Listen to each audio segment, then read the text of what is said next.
Seul Dieu me juge. Depuis le 1er novembre 2014, j'ai commencé à faire un chemin spirituel. C'est la création qui s'est reconnectée à qui je suis et est venue me juger. En fait, je vais vous expliquer comment ça s'est passé.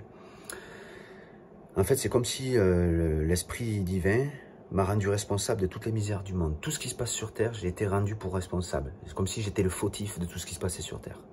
En fait, c'est comme si vous deveniez Atlas, celui qui porte la Terre sur ses épaules. Et là, le divin vous juge avec ce que vous portez sur les épaules. Je vous garantis que quand c'est comme ça, je vous garantis que le divin, quand il vient vous juger, vous ne faites pas le mariole. Non seulement vous pleurez toutes les larmes de votre corps, vous avez des peurs que jamais vous n'avez eues de toute votre existence, et du coup, vous marchez spirituellement à côté parce que vous n'avez d'autre choix que de marcher spirituellement pour pouvoir vous sortir de ce fardeau. Donc quelque part, vous comprenez bien que entendre ou lire des jugements de personnes qui n'ont pas accepté de recevoir le jugement de Dieu, parce que accepter de recevoir le jugement de Dieu n'est pas la même chose que juger les gens qui nous entourent. Hein, le serpent qui se mord la queue. Hein.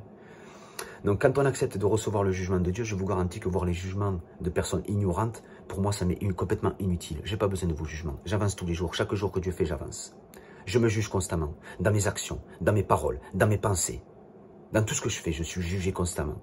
Et ça, c'est recevoir et accueillir le jugement de Dieu. Il n'y a que de cette manière-là que vous pourrez vous extraire de la matrice égoïste dans laquelle vous êtes incarné. C'est la seule façon.